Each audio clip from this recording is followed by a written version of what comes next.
So I would now like to welcome Henning Deitrich, who will be doing the opening keynote, which is Towards a Democracy of Devices. Welcome, Henning. Thanks.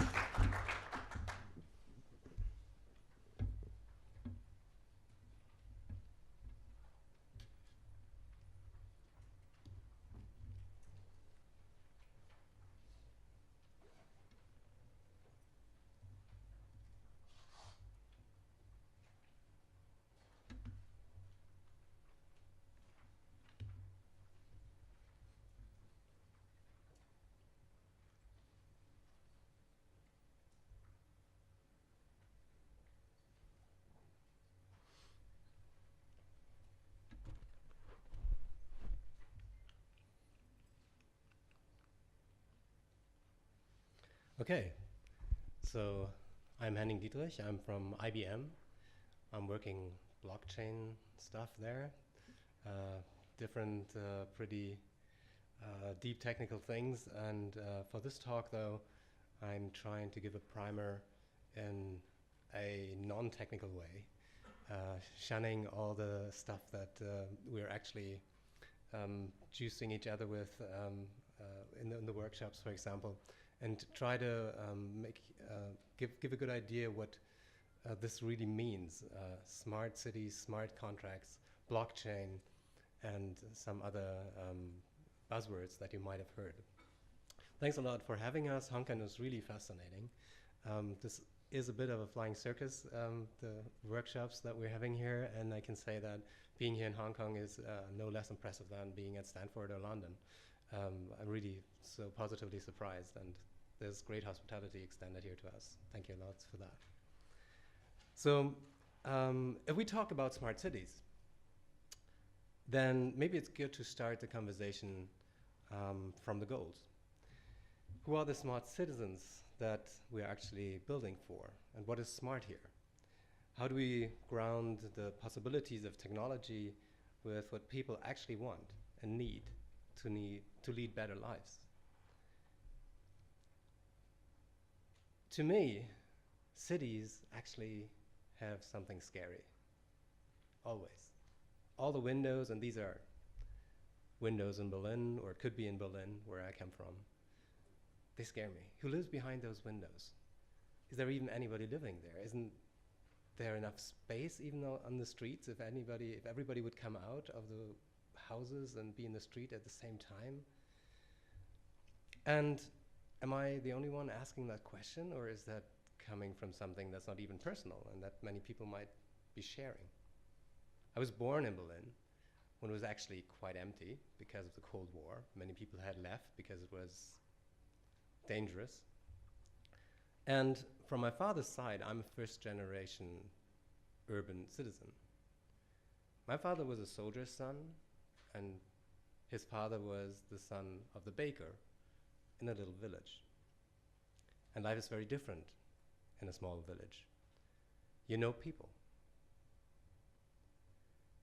And I also discovered, searching for my own sense of place, that the only place where I really actually feel at home is at sea, with no land at the horizon. And it's actually the water that makes Hong Kong so beautiful to me. But the city as we have today is not inherently a likable place. There are often no means for that right now. Most of our forefathers moved to the city to evade poverty, or because they had to sell their land or did not inherit any. In Hong Kong especially, war and revolution and rapid industrialization drove people here, and giant projects were the blessing that got them out of the shanty towns that they first built.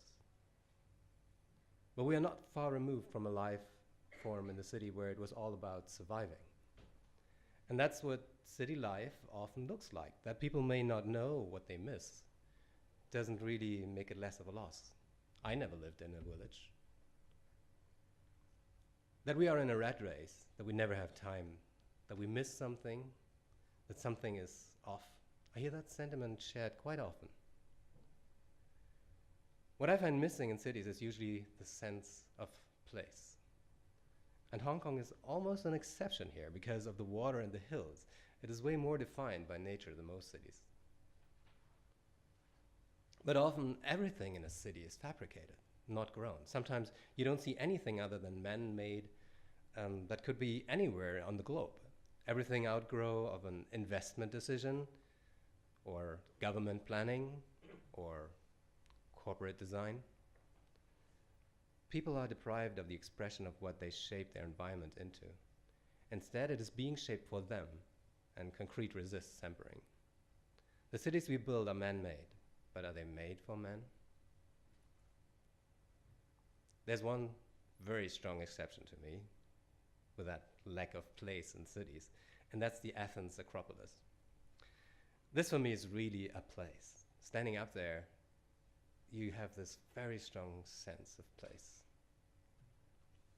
Maybe in part because I visited there when I was young with my family, and I recall how my father haggled with a flute seller, and he insisted to have that flute that he was playing on, and I still have it. But looking down from the Acropolis into the hills and into the city around it gives you a massive feeling of you are at a certain specific location and not just somewhere. And what a place that is. Not only are the ruins around you 1,000 years old, actually blown to pieces only quite recently when warfare became powerful enough to make that possible, but this is the place where democracy was first invented and practiced. It was unintentional, as with many great inventions. After some power plays, all of a sudden the real power rested with the elected body of Athens, although nobody had really meant it to end up there. And it worked quite well, for a bit. There was a highly centralized society that at some point demonstrated that it performed better in the essential metrics back then, war. But we don't praise much of Sparta's culture, except calling poor things euphemistically Spartan. While Athens is forever one with arts, philosophy, the rule of law, and democracy. We live in quite Spartan cities today. They foster anonymity rather than community. Through the use of space, they foster competition rather than union, loneliness rather than company, separation into individual family units rather than generations living together. They are the result of strong pressures, economic pressures, and time shortage. Who has time to commute to the countryside every day? Our cities, for most, are quite poor in time and in money. It all works like it is now, Spartan, centralized, dictated by strong companies and authorities, but the blockchain will allow for a new way of interacting that reestablishes possibilities we lost when we started to leave the village. It will not bring back the cozy aspects of village lives, or maybe it will, the essential values of it, maybe. So, when we talk about smart contracts, there are standard examples, like the fridge that refills itself with food when it realizes you're running low on something. The exciting possibility with the blockchain is that you could have a budget of virtual currency and go out and shop the internet, buy the stuff, and order it delivered all autonomously. I believe to be it a certainty that we will see self-driving, self-owning taxis, who are small companies to themselves, paying for the garage services and petrols themselves with some form of Bitcoin. We might have self-sufficient, fully self-owning hotel buildings, which control their employees via Yelp feedback and also are at the heart of it an autonomous corporation.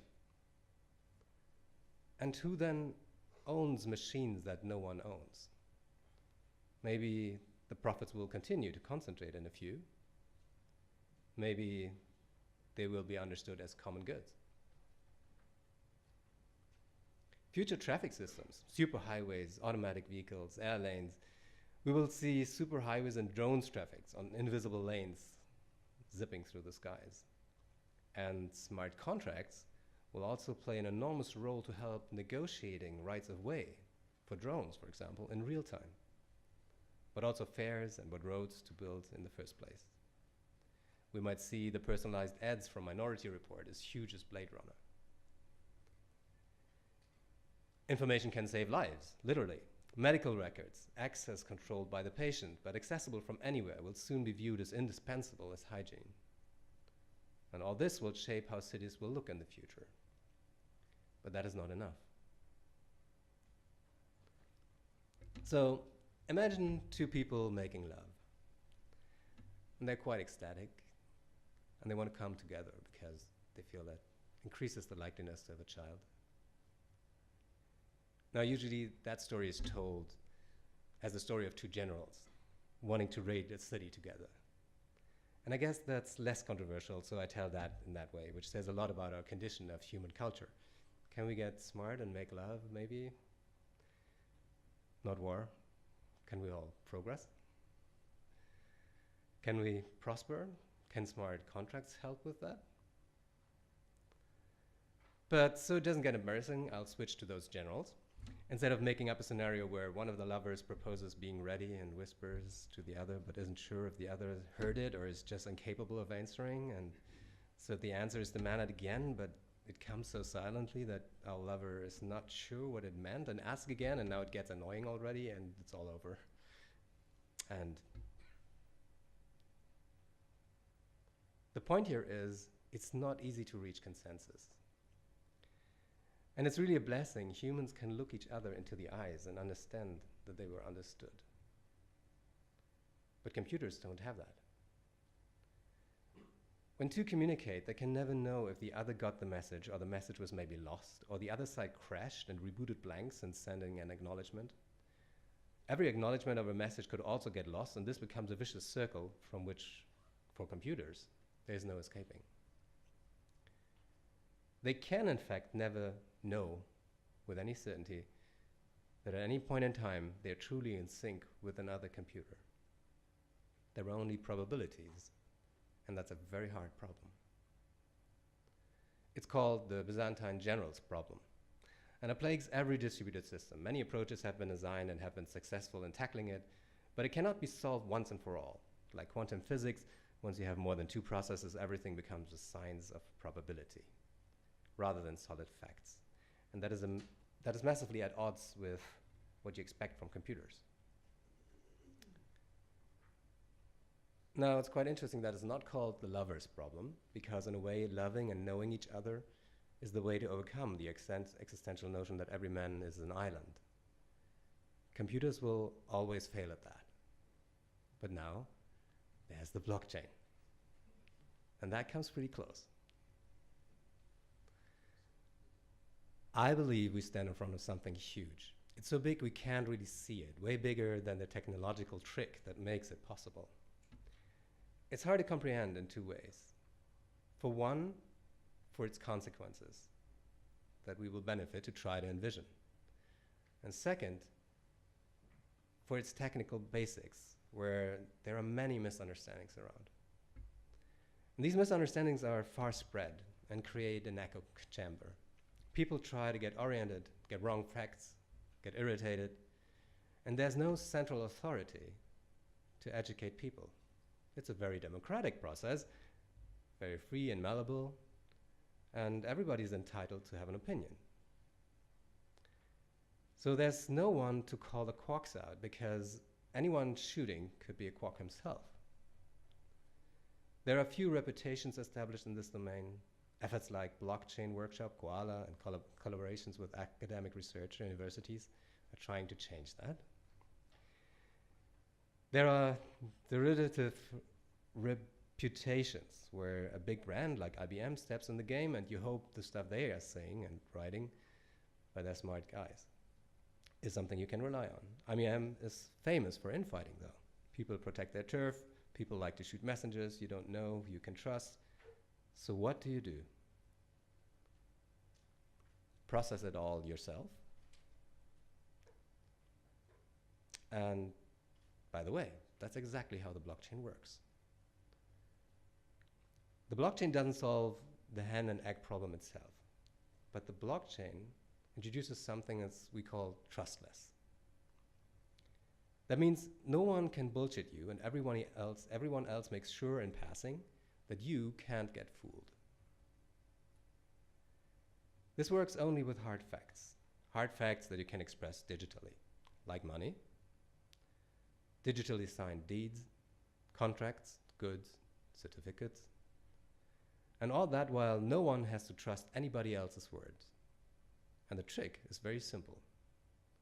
Everyone is, in fact, processing it all themselves. It's the equivalent of you learning all about a hard topic so you can know who tries to bullshit you.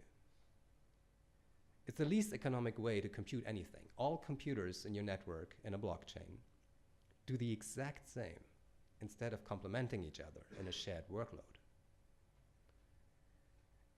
And to me, I think this is AI right there. It doesn't look as expected. It looks brute force-like.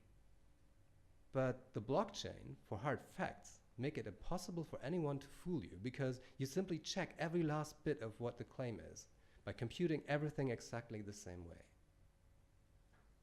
And everybody else in the network does that too. And that's a blockchain. Now we've done that work together.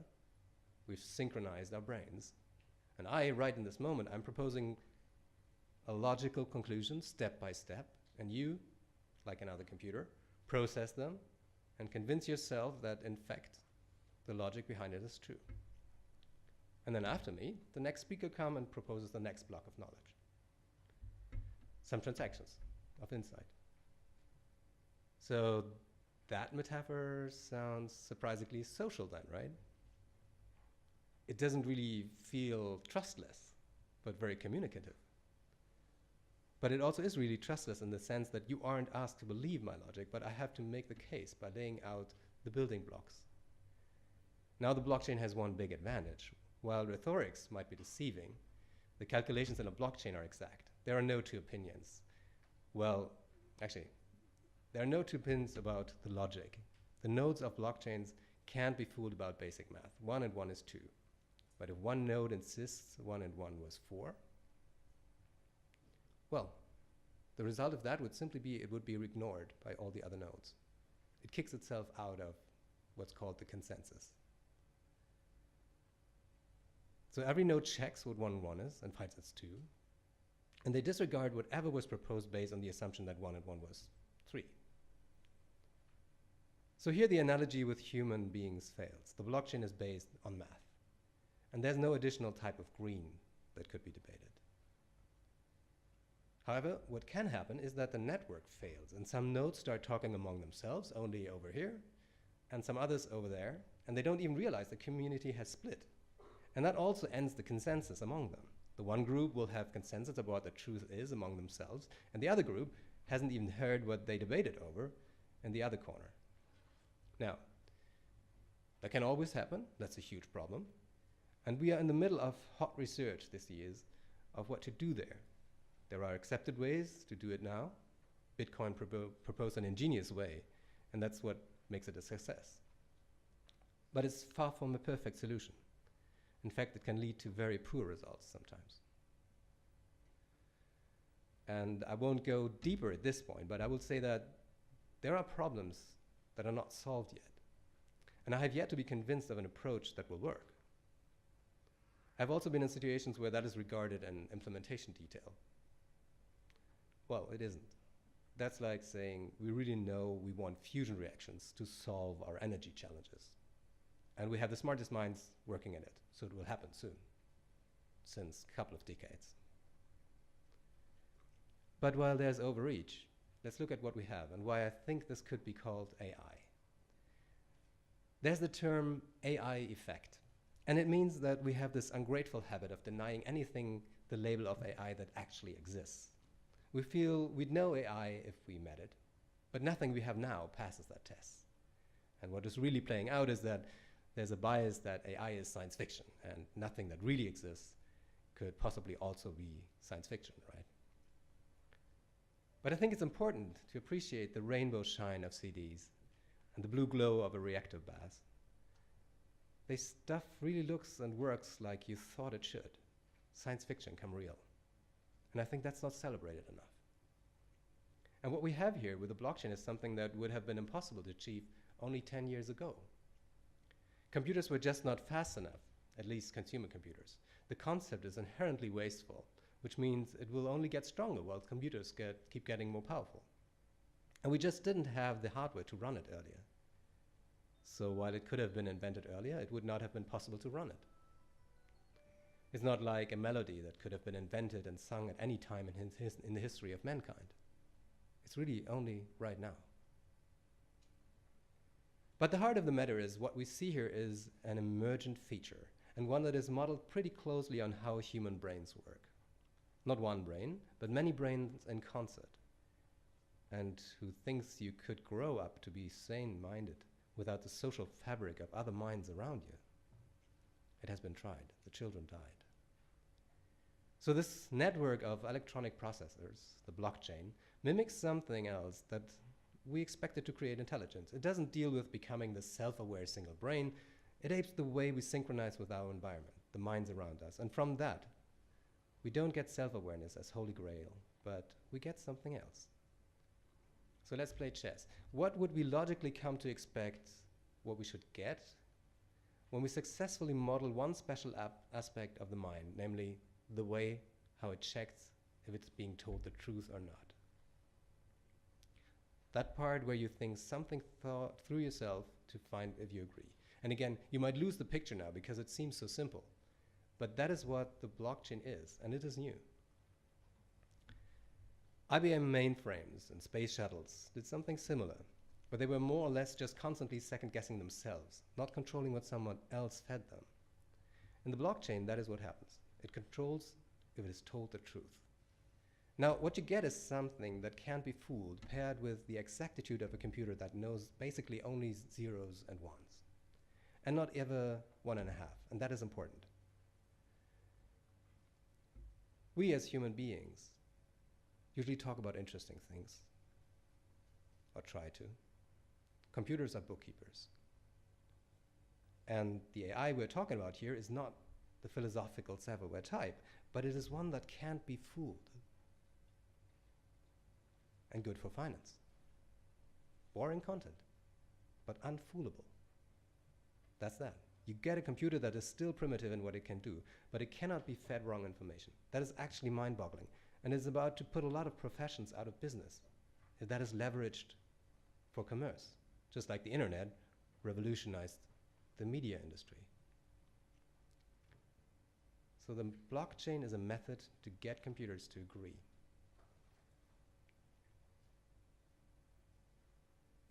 This is a very hard problem, and the blockchain solves this, initially giving us virtual currency, independent of any bank or government. Since money is around for quite a bit, and it has the most profound impact on our societies, that is something. We can expect that this new evolution of money will have far-reaching consequences. Or can we? Will it be all co-opted by banks? Or governments? Can it be co-opted at all? For individual profit or shared prosperity? There are multiple successful local currencies through the ages, up to modern times, usually after the collapse of central government, but the central authority ended them as fast as it regained the power. Will Bitcoin go the same way? That is possible. But it doesn't matter.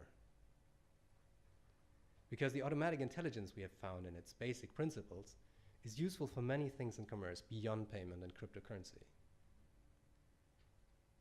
However, and that is important and part of this, having cryptocurrency in the mix makes commerce founded on blockchain really powerful. People try to wiggle around it because they don't want to be associated with the dirt of Bitcoin, with the shadiness associated with the term cryptocurrency. So this stuff is called virtual currency or digital assets, but those are fig leaves. You either have cryptocurrency with your smart contracts, or you have neutered the whole concept. Just trust me on that. For the sake of brevity, I won't go into this here. This would not be a valid transaction on the blockchain then. But at this point, a problem the blockchain also has comes into play. To provide trustlessness, you have to share every detail every time. If you don't, the other parties cannot make up their own minds. That is not allowed in a blockchain, and that makes this quite slow. Way too slow for many purposes, and that's being researched right now. How the mind sharing of computers can be restricted to where it makes sense, but it's not solved. And there should be something like, I'm just asking you, just trust me. Because it doesn't matter right now, but check it out later. And maybe because you felt what I said before made sense, you'll believe me now. And going forward, for now, assume this might be true. Maybe you only fact the checks, maybe here and there, and you'll rely on your peers in the audience to find me out the other times. If everyone fact-checks something, then on the whole, that should mean everything is fact-checked. And if something is wrong, Peter Todd will sound the alarm. And that's actually one approach to scale the blockchain. And again, it looks quite human, what is going on there, and you wonder if that is coincidental. Now, just very briefly, not in detail, what is a smart contract? A smart contract is basically when you let a program run this way. It runs on all computers at the same time. All computers do the exact same thing and come to the same result, ideally, so they all agree what the results of the program is. And when that program can move virtual currency from one virtual account to another, then all computers in the node will agree that it did that, and that money will effectively have moved. The implications of that are huge. But it basically allows to create virtual currencies, fully automated markets that work somewhat like stop-loss stock exchange bots. And it cuts out middlemen that make a living by providing markets with trust, intermediaries who provide escrow, money transfer, banking. It will enable new forms of wealth, jobs, and opportunities to create real value. So here's a question that's super important. I get asked that a lot, and it's fair to ask that in every context where people talk about blockchain. What is a blockchain needed for in IoT? This is a question many people ask, and many mistakenly believe the answer is none. But the answer is simple, and it's all about the automatic market that smart contracts allow you to create.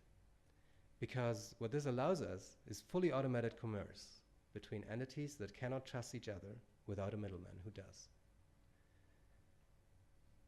And the point here is what actually happens on the ground in IoT, with or without blockchain, you might not be able to discern. Because how does a highway look different in a dictatorship or in a democracy? It doesn't. How does a ship look different? It does not. Or a plane? It doesn't. Buildings look the same in a democracy or in a dictatorship. So what is it? The point is, democracy has a very complex overhead. It requires institutions, procedures, process. And there's a lot of negotiation going on when you don't have a central command. But therefore, for many things, this is much more efficient and sustainable for humans. And these negotiations are what the blockchain can do for IT. It's not the actual action. Whatever these things actually do then, once they've concluded what they want to do together, once things are worked out, that is the same as before. But it's about who has the control. And it's all not too hard when you go for a centralized command. But as we have seen, that is often too rigid for growth. And to make something possible that were not possible before, empowering devices to take part in a democracy of things.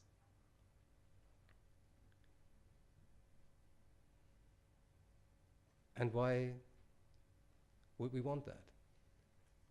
Well, there are many reasons. Trust, agency, sustainability. If we talk about smart contracts, smart cities, and buildings, there's a little anecdote. This building there, people in Florence forgot when it was actually built. Many thought it was from the times of the Romans, as old as the Pantheon in Rome. In fact, it wasn't. It was built only 1,000 years ago, not 2,000 years. Can we imagine that a smart building that is run by a centralized company could last that long? Or shouldn't we find a way to make the smart components of a building decentralized and not depending on a single entity? Then maybe we will be able to build something that can last as long as these buildings. Will we be able to achieve this kind of sustainability? Or will we need to build things that are self-sustained and resilient and can take part in the ever-changing song and dance around them out of their own accord. Reprogrammable for certain, just like new paint will be necessary every now and then on concrete, but everything that is in bronze and marble will just need a little shining. How about building software that is that powerful and long-living to accommodate things that are with us, often so much longer than a generation or two? With that, I'm closing.